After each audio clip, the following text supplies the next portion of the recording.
Hello student, chapter number 3 trigonometry second या chapter मधला आता आपण शेवटचा पार्ट बघणार आहोत.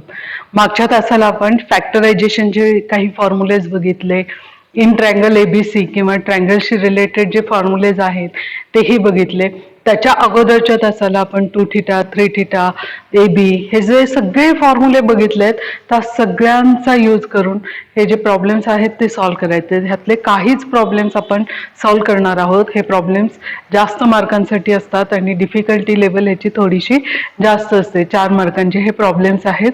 स्टेप जरी थोड्याशा कमी जास्त वाटत असल्या तरी मार्क ह्याच्यासाठी जास्त, हे लक्षात ठेवायचं. यातला एकच प्रॉब्लेम आपण एक्झरसाइज 4 मधला घेतलेला आहे आणि 2 प्रॉब्लेम्स हे एक्झरसाइज 3.5 आणि त्यातले 2 प्रॉब्लेम जे आहेत ते घेतलेले आहेत. एक्झरसाइज जो 3.4 आहे त्याच्या अगोदरचे जे सॉल्व्ड एक्झाम्पल आहेत त्यातले काही सॉल्व्ड एक्झाम्पल मी तुम्हाला शेवटी सांगेल की ते सॉल्व्ड एक्झाम्पल तुम्ही बघून ठेवा, तेही विचारले जाऊ शकतात. तसंच ह्याही एक्झरसाइजच्या अगोदरचे जे सॉल्व्ड एक्झाम्पल आहेत त्यातल्या 1-2 जे प्रॉब्लेम्स आहेत ते विचारले जाण्यासारखेच आहेत, असेच आहेत, सेम आहे. ह्याच्यात पण तसेच आहेत सेम, फक्त टर्म्स ज्या आहेत त्या थोड्याशा वेगळ्या असल्यामुळे ते सॉल्व्ड एक्झाम्पल म्हणून दिलेले आहेत. ते जे प्रॉब्लेम्स आहेत ते मी शेवटी सांगेल, लेक्चरच्या शेवटी सांगेल की हे सॉल्व्ड एक्झाम्पल तुम्ही बघा. आता आपण पहिल्यांदा एक्झरसाइज 3.4 मधला फक्त एकच प्रॉब्लेम सॉल्व्ह करणार आहोत. प्रॉब्लेम क्वेश्चन नंबर 2 चा आहे, प्रूव्ह दॅट आहे आणि एक टर्म दिली आहे LHS is equal to RHS आपल्याला प्रूव्ह करायचं आहे. आपण LHS जो आहे तो घेऊया आणि RHS जो आहे तो प्रूव्ह करूया. सो LHS ची जी व्हॅल्यू आहे sin 2x plus sin 2y upon denominator sin 2x same term आहे मायनस sin 2y च्या फॉर्म मध्ये. आणि आपल्याकडे जो फॅक्टरायझेशनचा फॉर्म्युला आहे तो आता आपण यूज करणार आहे, sin c plus sin d चा फॉर्म्युला आणि डिनॉमिनेटरला sin c minus sin d चा फॉर्म्युला. आणि फॉर्म्युल्यानुसार प्लस साइन असेल तर आपली टर्म साइन ची अगोदर येते, c plus d upon 2 into cos c minus d upon 2 this whole upon same फॅक्टरायझेशनचाच फॉर्म्युला यूज करणार आहोत, पण sine c minus sine d, minus sine असल्यामुळे कॉसची टर्म अगोदर येईल. So 2 cos c plus d upon 2 into sine c minus d upon 2. हा फॅक्टरायझेशनचा फॉर्म्युला न्यूमरेटर आणि डिनॉमिनेटर साठी आपण यूज केला. मल्टिप्लिकेशन असल्यामुळे 2 ला 2 कॅन्सल होईल, फक्त मल्टिप्लिकेशन असल्यामुळे. आता जी आतली टर्म आहे ती सिम्प्लिफाय करायची आहे. टर्म ही सिम्प्लिफाय कच्चं कॅल्क्युलेशन करा, ज्यांना डायरेक्ट येतं त्यांनी डायरेक्ट सिम्प्लिफाईड फॉर्म मध्ये डायरेक्ट कन्सिडर करायचं. 2 कॉमन घेतला न्यूमरेटरचा तर व्हॅल्यू राहते x प्लस वाय आणि अपॉन 2 आहे त्यामुळे 2 ला 2 कॅन्सल होईल, म्हणजेच व्हॅल्यू इथे काय लिहिता येईल, sine x plus Y. Similar वेने ही जी टर्म आहे ती कॉस, परत इथे फक्त साइन चेंज आहे, मायनसच्या फॉर्म मध्ये. 2 जर कॉमन घेतला तर 2 ला 2 कॅन्सल होईल डिनॉमिनेटरचा आणि व्हॅल्यू येईल x मायनस वायच्या फॉर्म मध्ये. डिनॉमिनेटरची टर्म कॉस, ही टर्म सेम आहे x plus Y into sine x minus Y. आता ह्या ज्या व्हॅल्यूज आहेत ह्या व्हॅल्यूज अँगल नीट बघायचे, x प्लस वाय आणि मल्टिप्लिकेशनच्या फॉर्म मध्ये असल्यामुळे ह्या दोन्ही टर्म आपण एकत्रित लिहूया. एका बॉक्स ब्रॅकेट मध्ये मी त्या लिहून काढल्या. मल्टिप्लाय इंटू सेपरेट टर्म लिहूया, ही अँगल व्हॅल्यू सारखीच आहे त्यामुळे टर्म येईल cos x minus y sine x minus y. आणि रेशो आपल्याला माहिती आहे, अँगल जर सेम असेल तर साइन अपॉन कॉस हा रेशो येतो टॅन. अँगल येईल x plus y, angle same आहे कॉस अपॉन साइन आहे, सो व्हॅल्यू येईल cot x minus y. Actually हे आन्सर पाहिजे, पण आन्सर कसं आहे, दोन्ही टर्म टॅनच्या फॉर्म मध्ये आहे. व्हॅल्यू आपल्याला दोन्ही टर्म टॅनच्याच फॉर्म मध्ये पाहिजे आहे आणि माहिती आपल्याला cot is the reciprocal of tan, त्यामुळे हा कॉटचा रेसिप्रोकल फॉर्म घ्यायचा. कॉटचा रेसिप्रोकल फॉर्म घ्या 1 upon tan x minus y आणि मग ह्या दोघांचे मल्टिप्लिकेशन करा. न्यूमरेटरला येईल टॅन x प्लस वाय डिनॉमिनेटरला येईल tan x मायनस वाय. हीच टर्म पाहिजे होती आपल्याला, which is equal to RHS. So LHS घेऊन RHS यावेळी प्रूव्ह केलं. प्रूव्ह करत असताना आपण इथे यूज केला CD चा फॉर्म्युला किंवा ज्याला फॅक्टरायझेशन फॉर्म्युला म्हणतात. तो फॉर्म्युला सुरुवातीला यूज केला, त्याचं सिम्प्लिफाईड फॉर्म मध्ये घेतलं. सिम्प्लिफिकेशन मल्टिप्लिकेशनच्या फॉर्म मध्ये दोन टर्म सेपरेट करून घेतल्या, त्याच्या व्हॅल्यू पुट केल्या आणि एक टर्म जी कॉटची आली आहे ती रेसिप्रोकल फॉर्म मध्ये घेतली आणि या पद्धतीने ही टर्म आपण सिम्प्लिफिकेशन केले. ह्या एक्सरसाइज मधला हाच प्रॉब्लेम महत्वाचा आहे. हा प्रॉब्लेम 2 किंवा 3 मार्कांसाठी दिसायला जरी मोठा वाटत असेल तरी 2 मार्कांसाठी, कारण एकच फॉर्म्युला यूज झालाय, बाकी टेक्निक आहे सगळं. त्यामुळेच हा जो प्रॉब्लेम आहे आयदर 2 मार्कांसाठी जास्तीत जास्त 3 मार्कांसाठी विचारला जाऊ शकतो. पुढचे मात्र हे एक्सरसाइज मधले हे जे दोन्ही प्रॉब्लेम आहेत ते 4 मार्कांसाठी विचारले जाऊ शकतात. का तर त्याचं 4 मार्क आहेत आणि म्हणून फॉर्म्युले सुद्धा ते त्या पद्धतीने. आणि काल आपण जसं फॉर्म्युले बघितले इन ट्रँगल ABC चे, ते फॉर्म्युले सुद्धा आता आपल्याला यूज करायचे. जे फॅक्टरायझेशनचे फॉर्म्युले, 2θ चे फॉर्म्युले प्लस इन ट्रँगल ABC चे फॉर्म्युले. हे फॉर्म्युले कधी यूज करायचं तर हे शब्द नीट बघायचा. प्रॉब्लेम सॉल्व्ह करायचा असताना in triangle ABC prove that असं जर आलं तरच आपल्याला एबीचे जे फॉर्म्युलेज आहेत इन ट्रँगल ABC चे ते यूज करता येतात. अदरवाईज आपण जे आपलं नॉर्मल वे नाही आहे 2θ AB वगैरे ज्या फॉर्म्युलेज आहेत ते यूज करायचे. पण ज्या वेळेस इन ट्रँगल ABC असा शब्द असतो त्यावेळेस मात्र सर्व फॉर्म्युल्यांचा विचार करून आपल्याला प्रॉब्लेम सॉल्व्ह करावा लागतो. आता पहिला जो प्रॉब्लेम आहे तो घेण्यासाठी त्याचा LHS जो आहे तो कन्सिडर करूया. cos 2a plus cos 2b plus cos 2c. Rhythmic terms आहेत, त्याच पद्धतीने सिम्प्लिफाय करायचं. करत असताना काय करायचं ते बघा. आता ह्याच्यामध्ये 3 टर्मचं कॉम्बिनेशन आहे, तिन्ही टर्म ऍडिशनच्या फॉर्म मध्ये दिलेलं आहे. ह्या जरी ऍडिशनच्या फॉर्म मध्ये असल्या तरी पहिल्या 2 टर्मचं कॉम्बिनेशन लक्षात घ्यायचं आणि शेवटची जी टर्म आहे त्याचा वेगवेगळ्या फॉर्म्युले जे 2θ चे माहिती आहेत त्या 2θ च्या फॉर्म्युलांचा कुठला यूज करायचा ते खाली ऑब्झर्व करायचं.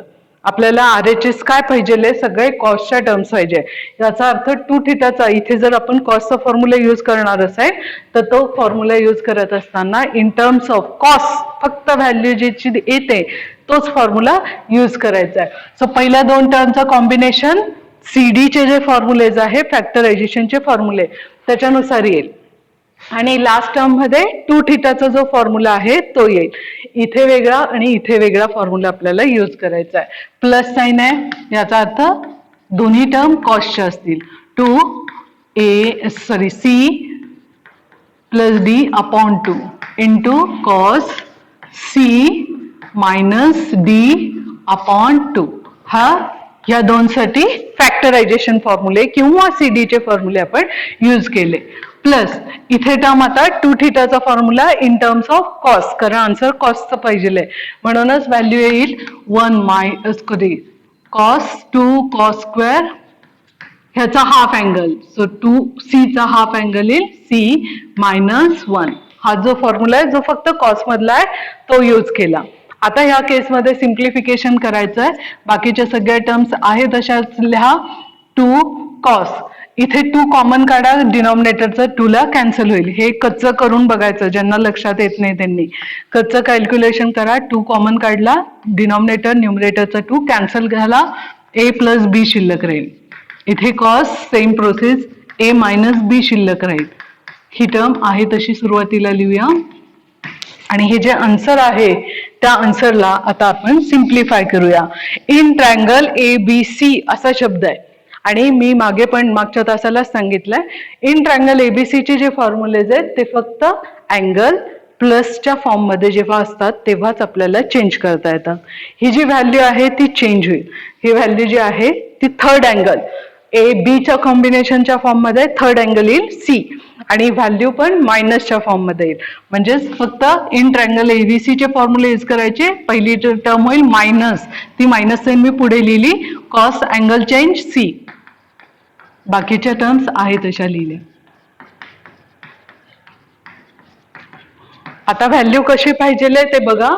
-1 अगोदर पाहिजे, सो लिहा मग -1 अगोदर. हा, आता दुसऱ्या ज्या दोन टर्म्स आहेत त्याच्यामधनं 2 कॉस सी हा जो आहे तो कॉमन काढता येतो, तो कॉमन काढा आणि मायनस साइन सुद्धा कॉमन काढा. सो 2 कॉस सी जर कॉमन काढलं तर पहिली टर्म ही राहील कॉस ए प्लस बी आणि दुसरी टर्म मायनस येईल कारण मायनस साइन ऑलरेडी आपण बाहेर काढल्या, मायनस कॉस सीच्या फॉर्म मध्ये. 2 ऑलरेडी बाहेर काढलाय, एक कॉस बाहेर आलेला आहे, त्यामुळे कॉमन ह्या दोन्ही टर्म मधनं 2 कॉस सी आपण बाहेर काढलाय, त्याचबरोबर मायनस साइन सुद्धा बाहेर काढलेली आहे. आता सिम्प्लिफिकेशन फक्त आतल्याच टर्मचं करायचं, बाहेरच्या ह्या ज्या व्हॅल्यूज आहेत त्या ऍज इट इज आता शेवटपर्यंत येईल. आतल्या टर्म मध्ये इथे कॉस सी आहे तो पण निगेटिव्ह फॉर्म मध्ये, तो एबीच्या फॉर्म मध्ये लिहिता येतो का ते आपल्याला चेक करता येईल. इथे चुकलं माझं, मायनस साइन आहे इथे, इथे मायनस येईल. सो एबीच्या फॉर्म मध्ये ही टर्म लिहिता येते का, ती लिहिता येते आपल्याला. फॉर्म्युला परत इन ट्रायंगल एबीसीचाच, इन ट्रायंगल एबीसी नुसार आता ही व्हॅल्यू होईल प्लस, कारण आपला बेसिक फॉर्म्युला काय cos A plus B is equal to minus cos C आहे आणि मायनस कॉस सी ची व्हॅल्यू आपल्याला पॉझिटिव्ह फॉर्म मध्ये लिहिता येते, म्हणूनच ती जी टर्म आहे ती आपण प्लस कॉस ए प्लस बीच्या फॉर्म्युल्यानुसार चेंज केली. आता ही जी व्हॅल्यू आहे ही व्हॅल्यू आपल्याकडे फॅक्टरायझेशनचे फॉर्म्युले सुद्धा आहे, त्याचा यूज करा, म्हणजे सीडीचा फॉर्म्युला यूज करा किंवा तुमच्याकडे सम अँड डिफरन्सचे पण फॉर्म्युलेज आहेत त्याचा जरी यूज केला तरी चालतो. पण असे प्रॉब्लेम्स नेहमी सॉल्व्ह करत असताना फॅक्टरायझेशनचा फॉर्म्युला पहिल्यांदा यूज करायचा. डायरेक्ट फॉर्म्युले कधी यूज करायचे, जेव्हा तुम्ही JEE वगैरे एक्झाम्पल MCQ टाईपचे असतात ते सॉल्व्ह करत असताना तुम्ही डायरेक्ट ह्याची व्हॅल्यू लिहू शकतात, ती त्यावेळेस राहायची. आता मात्र हे एक्झाम्पल 4 मार्कांचं असल्यामुळे ह्याचे जे स्टेप्स आहेत ते पुढचे घ्यायचे आपण. 2 टाइम कॉस ची टर्म आहे, ऍडिशनचा फॉर्म येईल.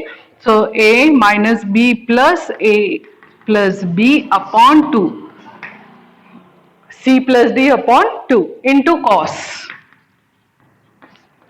सी मायनस, मायनस असल्यामुळे दोन्ही टर्म निगेटिव्ह होईल, अपॉन 2. या पद्धतीने ही टर्म आता सिम्प्लिफाय करायची. 2 कॉस इथे प्लस मायनस बी गेट कॅन्सल, ऍडिशन करा न्यूमरेटरची 2a, so 2a upon 2 calculation करा, 2 ला 2 कॅन्सल आणि टर्म किती राहते मग फक्त a. सिमिलर वेनी कॉस इथे टर्म कॅन्सल होईल, b ला b, ऍडिशन करा, इथे ऍडिशन येते मायनस 2b अपॉन 2, सो 2 ला 2 कॅन्सल होईल आणि टर्म येईल मायनस b. आता निगेटिव्ह अँगलचा पण यूज करायचा, आपल्याला माहिती आहे cos minus theta is cos theta आणि म्हणूनच ही जी व्हॅल्यू आहे कॉस बीच्या फॉर्म मध्ये लिहिता येते. बाकीच्या सगळ्या टर्म्स आहेत तशाच आणि ही टर्म लिहायची कॉस बी. आता ह्याचं मल्टिप्लिकेशन घ्यायचंय, कॉस सी ने आतमध्ये मल्टिप्लाय करा, हा 2 2 4च्या फॉर्म मध्ये येईल, -4 लिहिताना ए अगोदर बी नंतर आणि शेवटी सी येईल आणि हेच पाहिजे होतं which is equal to RHS. त्या वेळी आपण ही टर्म सिम्प्लिफाय करून घेतली. इथे यूज आपण भरपूर फॉर्म्युले केलेत, व्यवस्थित लक्षात घ्यायचं. पहिले फॅक्टरायझेशनचा फॉर्म्युला आणि 2 थिटाचा फॉर्म्युला यूज केला, परत मात्र इन ट्रायंगल एबीसीचे जे फॉर्म्युलेज आहेत ते यूज झाले. कॉमन टर्म जेव्हा आपण काढली बाहेर त्याच्यानंतर सुद्धा इन ट्रायंगल एबीसीचेच फॉर्म्युले यूज केले. नंतर परत इथे सीडीचा म्हणजे फॅक्टरायझेशन फॉर्म्युला जो आहे तो यूज केला. फॅक्टरायझेशन फॉर्म्युल्यानंतर इथे निगेटिव्ह अँगलचा यूज झालाय, cos minus theta is cos theta, त्या पद्धतीने ही टर्म यूज झाली आणि मग शेवटी आपण मल्टिप्लिकेशनच्या फॉर्म मध्ये आन्सर जे आहे ते आपण कॅल्क्युलेट केलं. हे जसं एक्झाम्पल सॉल्व्ह केले तसंच पुढचं एक्झाम्पल सॉल्व्ह करायचं, फक्त साईनची टर्म आहे म्हणून व्हॅल्यूज ज्या आहेत त्या साईनच्या फॉर्म मध्ये येईल आणि टर्म सिंगल आहे, इथे डबल अँगल होता म्हणून इथे जो आहे तो अँगल सिंगल असल्यामुळे हाफ हाफ हाफच्या पार्ट मध्ये येईल. पण सिम्प्लिफिकेशनची मेथड हीच असेल आणि हाफ अँगल असल्यामुळे रेशो जे चेंजेस होतात जसं आपण फॅक्टरायझेशन फॉर्म्युले आणि याच्यामध्ये बघितले इन ट्रायंगल एबीसीचे, त्याच्यानुसार आता रेशो चेंज करत न्यायचे. सो LHS जो आहे तो येईल साइन ए plus sine B plus sine C. मगाशी केलं तसंच पहिल्या 2 टर्मसाठी सीडीचा फॉर्म्युला आणि लास्ट टर्म साठी 2 थिटाचा साईनचा जो फॉर्म्युला आहे तो यूज करायचा. पहिल्या 2 टर्म साठी 2 थिटा सीडीचा फॉर्म्युला म्हणजेच फॅक्टरायझेशनचा फॉर्म्युला यूज करूया. प्लस साइन आहे, साईनची टर्म अगोदर a plus B upon 2 into cos a minus B upon 2 plus ही जी टर्म आहे 2 थिटाचा फॉर्म्युला यूज करायचा म्हणजेच हाफ अँगल त्याचा घ्यायचा. So 2 sine c by 2 into cos c by 2 2 थिटाचा फॉर्म्युला पण इथे यूज केला. परत इन ट्रायंगल एबीसीच्या फॉर्म्युल्यानुसार जर ऍडिशन असेल आणि बाय 2 असेल तर रेशो चेंज होतो. इट बिकम कॉस आणि अँगल येईल थर्ड अँगल c बाय 2 च्या फॉर्म मध्ये. बाकीच्या टर्म्स आहे तशा लिहूया.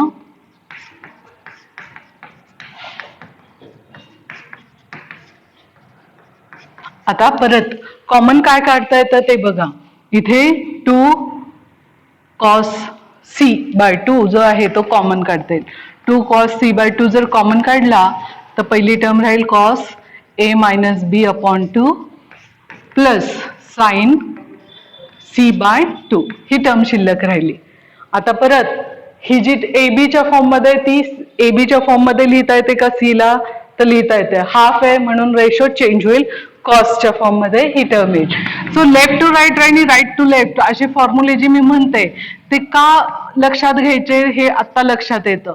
कारण अशा प्रॉब्लेम्स मध्ये ना मग वाईल्ड विचार करावा लागतो. दोन्ही साईडचा जो आहे तो विचार करूनच सिम्प्लिफिकेशन येईल. रेशो चेंज होईल कारण बाय 2 आहे आणि अँगल येईल ए प्लस बी. जे उरलेले 2 अँगल आहे त्यांचं कॉम्बिनेशन. परत एकदा सी डी चे जे फॉर्म्युलेज आहेत ते यूज करायचे. Cos C plus cos D चा फॉर्म्युला इथे यूज येईल. सो 2 कॉसची टर्म येईल, टर्म छोट्या लिहावं लागेल बाय 2 प्लस बाय 2 अपॉन 2 हा सी प्लस डी अपॉन 2 झाला into cos C minus upon 2 हा झाला फॉर्म्युला आणि त्याच्या व्हॅल्यूज दिल्या. आता सिम्प्लिफिकेशन करूया. So value in 2 cos simplification करा. हा अपॉन 2 जो आहे तो एलसीएम येईल, इथे मल्टिप्लाय होईल. सो इथेच करते 2 इंटू 2 4च्या फॉर्म मध्ये. ही टर्म येईल ए minus B plus A plus B into cos. परत हा 2 कॉमन येईल, एलसीएम तो इथे मल्टिप्लाय होईल.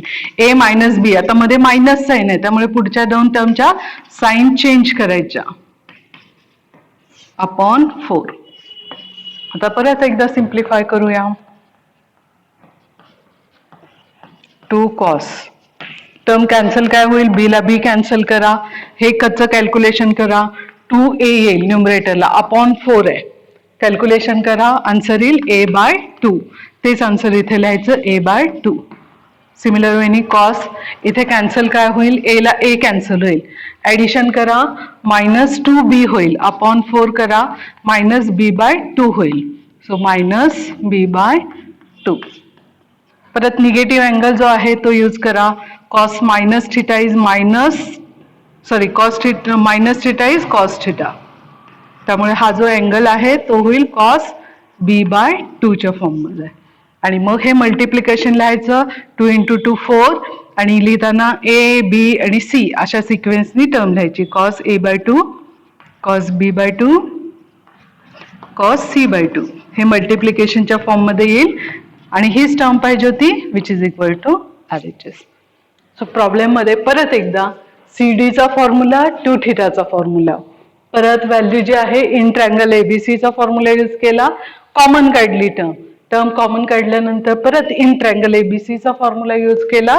परत एकदा फॅक्टरायझेशन फॉर्म्युला म्हणजे सीडीचे फॉर्म्युले जे आहेत ते यूज झाले. हे सीडीचे फॉर्म्युले यूज झाले की हे फक्त सिम्प्लिफिकेशन आहे, हे सिम्प्लिफिकेशन आहे आणि इथे निगेटिव्ह अँगल आल्यामुळे निगेटिव्ह अँगलचा जो फॉर्म्युला आहे तो यूज झाला आणि मग सिम्प्लिफाईड फॉर्म मध्ये आपलं जे आन्सर आलं हेच आपल्याला पाहिजे होतं which is equal to RHS. हा जे प्रॉब्लेम्स आहेत म्हणून 4 मार्कांचे आहेत. आता लक्षात येईल कारण ह्याच्यामध्ये बरीच कसरत करायला लागते, बरेच फॉर्म्युले वेगवेगळ्या वेने यूज होतात. टर्म्स नीट लिहिणं सुरुवातीला महत्वाचं आहे आणि हे जर सगळं व्यवस्थित झालं तर तुमचं बरोबर कॅल्क्युलेशन होतं. आता जे सॉल्ट प्रॉब्लेम तुम्हाला सांगायचे आहेत ते लिहून घ्या पेज नंबर वाईज. पहिली एक्सरसाइज 3.4 साठी जे सॉल्ट प्रॉब्लेम आहेत ते पेज नंबर, एकीकडे पेज नंबर लिहिते आणि पुढे त्याचे जे काही क्वेश्चन नंबर असेल किंवा एक्झाम्पल नंबर जे आहे ते लिहिते. सो पेज नंबर आणि दुसरीकडे एक्झाम्पल्स त्यातले कुठले. So page number 50 question number 3 आहे त्यातले दोन्ही पार्ट घ्या. त्याच्यात 3 मध्ये फर्स्ट आणि सेकंड दोन्ही आहे तेही घ्यायचे. Page number same 50 question number 4 मधला first and second, question number 4 मधला फर्स्ट अँड सेकंड, थर्ड पण आहे पण तो घेऊ नका.